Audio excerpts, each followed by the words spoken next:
प्रिय विद्यार्थियों नमस्कार। शीतकालीन अवकाश के पश्चात आपका ऑनलाइन कक्षाओं में मेरे YouTube चैनल पे फिर से स्वागत। मैं डॉक्टर सहदेव पारिक, श्री गोविंद गुरु राजकीय महाविद्यालय बांसवाड़ा से। तो विद्यार्थियों, आज हम BA प्रथम वर्ष के समाजशास्त्र विषय के प्रथम प्रश्न पत्र में हमारा जो टॉपिक है वो सामाजिक समूह के बारे में चल रहा था, और सामाजिक समूह के बारे में हमने उसके पूर्व के अर्थ, परिभाषाएं और विशेषताओं के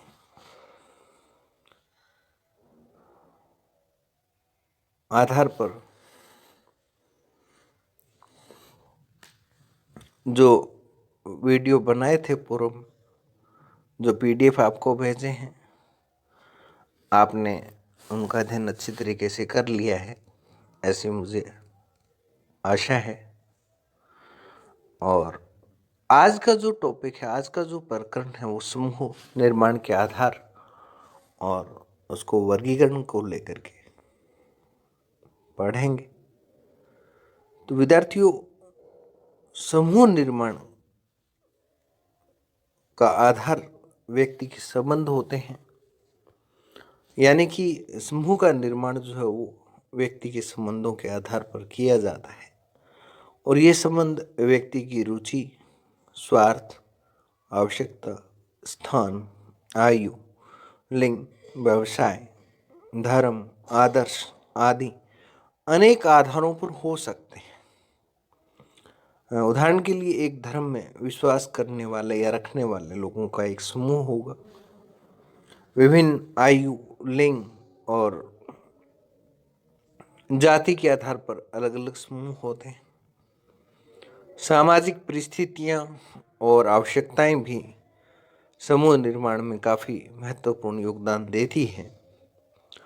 और कहने का अभिप्राय यह है कि समूह के निर्माण में बहुत सारे आधार हैं, और जिनका सभी का उल्लेख करना तो एक बहुत ही कठिन कार्य है, लेकिन फिर भी जो मुख्य रूप से जो आधार प्रस्तुत किए गए हैं, उसमें सोरोकिन, जिमरमैन और गाल्पिन ने जो समूह निर्माण के आधार प्रस्तुत किए हैं वो कुछ इस प्रकार हैं।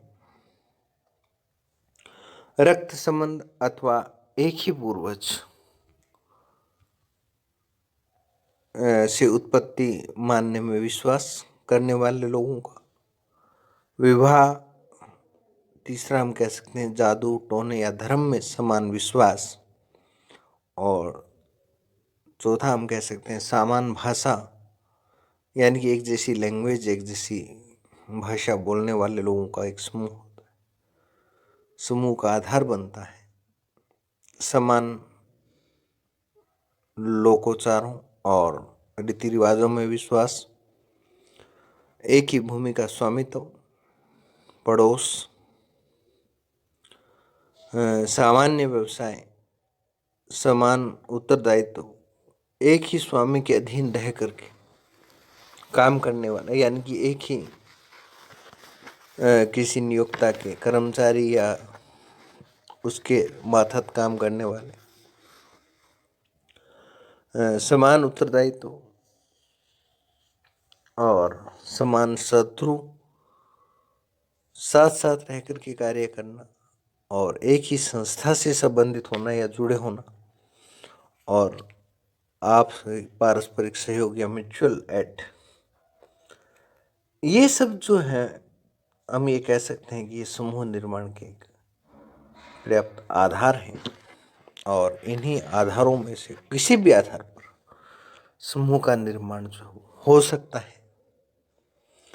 तो इन आधारों के साथ साथ अलग अलग विद्वानों में जो कुछ मतैक्य का भाव यहाँ दिखाई देता है।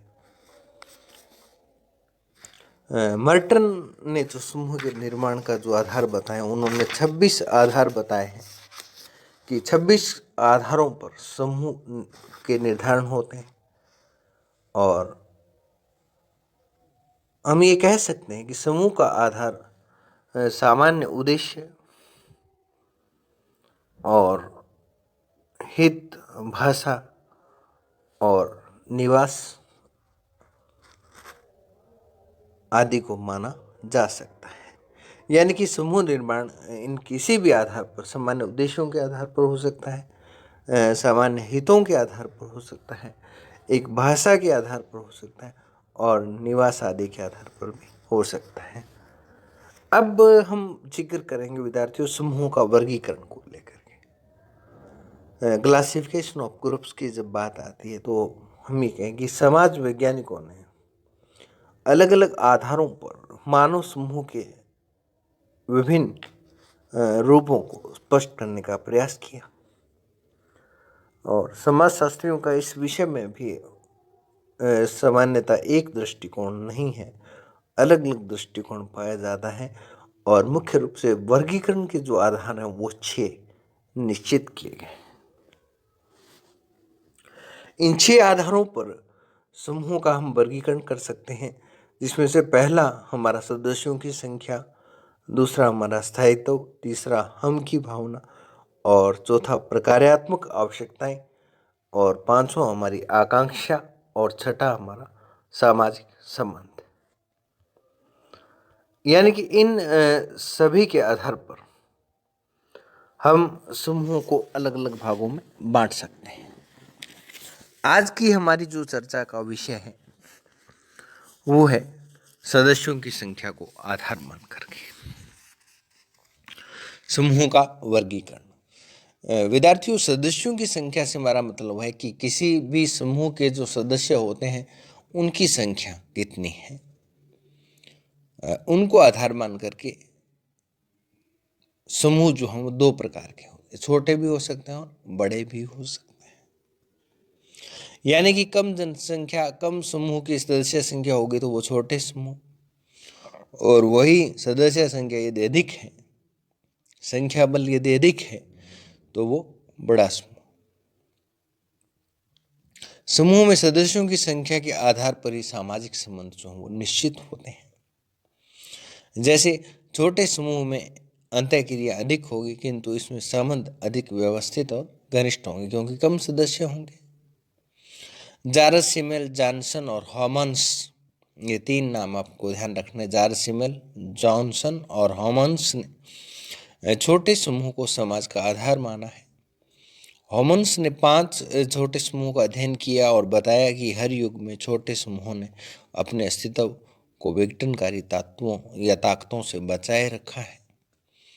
इन्होंने इन छोटे समूह की जो 3 विशेषताएं यहाँ पर बताई है। एक तो सदस्यों में सक्रियता दिखाई पड़ती है, दूसरा अंतःक्रिया का जो प्रतिमान है वो सुदृढ़ होता है, और तीसरा ये भावना प्रधान होते हैं, इमोशंस बेसिस या इमोशंस पर आधारित होते हैं। होमन्स ने इन समूहों को संपूर्ण समाज का आधार और समाज की निरंतरता का एकमात्र कारण बताया है। सदस्यों संख्याओं के आधार पर कुछ संख्या या कुछ समूह जो है उसमें संख्या बल बड़ा होता है तो उन्हें हम बड़े समूह कहते हैं। मैकाइवर और पेज ने तो राष्ट्र और प्रांत जैसे समूहों का उल्लेख इस संदर्भ में किया है, और जिन्हें मर्टन समूह नहीं मानते क्योंकि उसमें हम की भावना होते हुए भी अंतःक्रिया जो है वो नहीं पाई जाती है। जबकि समूह की प्राथमिकता में हमें ये चीज़ें ध्यान में रखनी है, एक तो हम की भावना और दूसरा अंतःक्रिया की प्राथमिकता। मैकाइवर और पेज ने सामाजिक समूह को 3 भागों में विभाजित करते हुए क्षेत्रीय समूह, जिसमें व्यक्ति के हित व्यापक होते हैं और उस समूह के सभी निश्चित क्षेत्र में अपना जीवन व्यतीत करते हैं, वो राष्ट्र के रूप में हो सकता है, नगर के रूप में हो सकता है और गांव आदि के रूप में भी दिखाई देता है। द्वितीय श्रेणी की उन्होंने बात करी तो जब कहा कि वे समूह जो अपने हितों के प्रति जागरूक है लेकिन इनका संगठन जो है वो कैसा होता है, अनिश्चित प्रकृति का होता है। अनिश्चित प्रकृति यानी कि कोई उनकी जो नेचर है वो एक सुस्पष्ट नहीं है, अनिश्चित है। जैसे शरणार्थी समूह की बात करें, प्रजातीय समूह की बात करें, तो ये इस श्रेणी के जो समूह हैं वो दूसरी श्रेणी के समूह माने जाते हैं। ऐसे समूह जिनका संगठन जो है वो अनिश्चित प्रकृति का होता है। और तीसरा जो है, तीसरी श्रेणी में वे समूह आते हैं वे अपने हितों के प्रति सचेष्ट होने के साथ संगठित भी हैं और इनमें सदस्यों की संख्या सीमित होती है और उत्तरदायित्व भी इनमें असीमित होता है। सदस्यों की संख्या सीमित और उत्तरदायित्व असीमित, तो ऐसे समूह को हम कहते हैं परिवार। तो परिवार को भी हम तृतीय श्रेणी के समूह के रूप में मान सकते हैं। तो आगामी वीडियो तक के लिए धन्यवाद। हम आगामी वीडियो में किसी अन्य आधार पर समूह के वर्गीकरण की चर्चा करेंगे। धन्यवाद।